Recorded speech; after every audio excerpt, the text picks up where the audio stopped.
Welcome to OOTO, the Out of the Office investigation. I'm Anya. And I'm Ben. Our investigation today begins in what feels like the most unlikely of places, Ben. It's a bureaucratic document, a guide for permanent residents in the Baja California Free Zone, dealing with vehicle permits, taxes, really the most mundane details of establishing a life there. And that's precisely why it's the perfect starting point, Anya, because that single word, permanence, is the psychological trigger for this entire story. It forces a fundamental question. How do you establish permanence, a sense of solid ground, in a place that was quite literally hallucinated into existence? We're not just looking at a place on a map, we're launching an investigation into a 500-year-old delusion. Exactly, because you can't even begin to understand the modern identity of California, or the two Californias for that matter, without tracing its name back to a 16th century Spanish fantasy novel and to its magnificent mythical ruler, the warrior Queen Calafia. So this vehicle guide is the single thread we're going to pull on, and as we tug, we'll see it unravel a 5-century-old psychological drama of exploration, mass delusion, and the unwritten history of human survival. It's a journey from 21st century bureaucracy deep into 16th century mythology. To get inside the minds of these explorers, Anya, we have to understand the media they consumed. Chivalric romances were the blockbusters of their day, but from a psychological standpoint, they were much more than entertainment. They were a blueprint for reality, a script for how a man of ambition and faith should act in a world he saw as ripe for discovery. These novels were absolutely everywhere, read by everyone from priests to common soldiers. This means that men like Hernán Cortés didn't arrive in the Americas as blank slates. They came with minds already filled with these fantastical images and narratives. They were actively looking for a stage on which to perform the heroic deeds they'd already read about. And the specific book that provides the script for the California Delusion is this one, Las Sergas de Esplandián, published in 1510. Its author, Garci Rodríguez de Montalvo, effectively becomes the unintentional architect of a future empire's entire identity. This book is the origin point. The language here is pure psychological genius, Anya. Notice that phrasing, on the right hand of the Indies. In Christian iconography, the right hand is the side of the righteous, the saved. Then he places it very close to the side of the terrestrial paradise. This isn't a geographical coordinate. It's a sales pitch directly to the soul, promising not just wealth, but divine proximity. Anya builds an incredibly specific and potent fantasy, an island populated exclusively by powerful, independent black women, a concept both terrifying and alluring to the 16th century Spanish man, a natural fortress ruled by a formidable queen, and the masterstroke, a land where gold is as common as iron because no other metal even exists.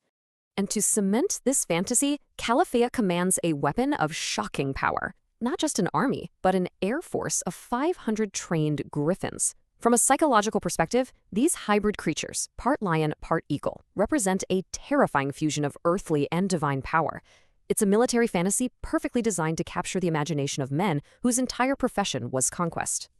And the novel's plot is a perfect mirror of the political and religious anxieties of its time. Calafia, this powerful pagan queen, is ultimately defeated, captured, converted, and domesticated through marriage. It's a narrative that neatly justifies the entire colonial project, this civilizing mission to subdue and assimilate the powerful exotic other. Montalvo was a brilliant creator, and he didn't just invent this name out of thin air. This slide shows what's called the triple origin theory. He masterfully wove together threads from a famous French epic, the powerful Arabic title Caliph, and likely the name of a real North African fortress. The result is a name that sounds exotic, powerful, and, crucially, vaguely familiar. He created a brand. You're listening to Otto with research by El Campesino. This brings us to the core psychological state we're investigating, the chivalric ego. This is a condition where the barrier between the self and the story one consumes completely dissolves. The conquistadors stopped seeing themselves as mere soldiers or explorers. They saw themselves as protagonists in an epic, as knights destined for glory, fulfilling a pre-written divine script. And we have direct evidence of this collective mindset. This quote from the chronicler Bernal Diaz is just astounding. He doesn't say the city looked like something from a book. He says, "We thought we saw," in the first person plural. This reveals a shared, mutually reinforcing interpretation of reality, where their perceptions were filtered through the lens of fiction. For Hernán Cortés specifically, Anya, this idea of a powerful queen wasn't entirely abstract. For years, his primary strategist, translator, and cultural guide had been the brilliant indigenous leader La Malinche. Having witnessed her very real intelligence and influence, the idea of finding another formidable female ruler, Queen Calafia, would have seemed psychologically plausible, even probable to him. The delusion became so powerful that it literally redrew the map of the world. For 2 centuries, European cartographers depicted California as an island, just as the novel had described it. The fiction was more compelling than the geographic facts. This map isn't a mistake. It's a physical artifact of a powerful, collective belief overriding reality. But reality always asserts itself, often brutally. After Mutineer first lands, Cortés himself arrives in 1535, full of expectation. He finds no golden cities, no Amazonian warriors, and certainly no griffins. The colony he tries to establish at La Paz collapses within a single year from starvation and exposure. The chivalric ego collides head-on with the harsh reality of the desert. This table just illustrates the immense chasm between their internal psychological landscape and the external physical one. The dream, fueled by the novel, was a lush, golden paradise. The reality was a harsh, unforgiving peninsula where basic survival was a daily struggle. The only real treasure they found were pearls, harvested from the sea. And this leads us to the modern name for the bay at La Paz, Puerto de Ilusión, the Port of Illusion. What began as a port of bitter delusion and failure for the Spanish was, over centuries, psychologically reframed.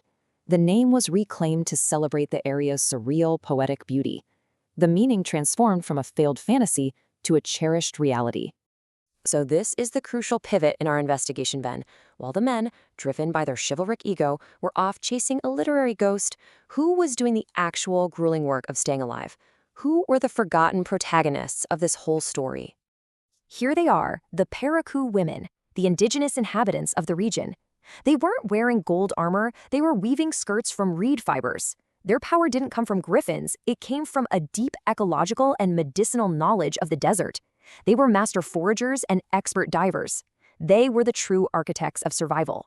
And they weren't the only real women in this story. Lost in the footnotes of history are the approximately 37 women who accompanied Cortés on that failed colonizing mission in 1535. These were the invisible settlers, a diverse group of Spanish wives, indigenous allies from the mainland, and both free and enslaved black and mulatto women. While the men were scanning the horizon for mountains of gold, these women were performing the foundational labor of building a society, finding clean water, tending to the sick, creating shelter, and actually sustaining life. The contrast here is just staggering. Queen Calafia's power is derived entirely from fantasy, from mythic beasts and imaginary wealth. The real women's power was derived from tangible knowledge and physical resilience. They didn't rule a ready-made paradise. They possessed the skills to make life possible in an incredibly harsh environment. One is a story of consumption, the other is a story of sustainability.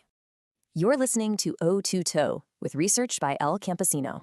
Now, let's fast forward a few centuries, because the myth of Calafia doesn't die with the conquistadors. It's resurrected in the early 20th century in an artistic and cultural movement known as the Spanish Fantasy Past. This was a conscious effort by California's boosters to craft a romantic, non-Anglo origin story for the state. A perfect example is this mural by Lucille Lloyd from 1936.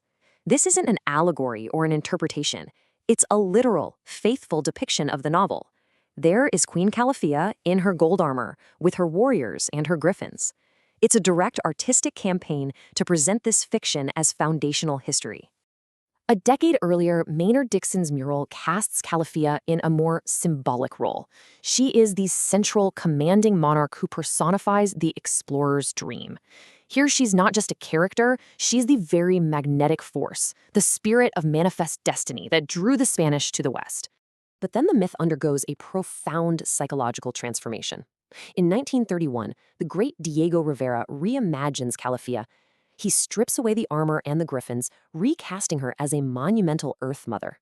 She now represents California's natural bounty and industrial might.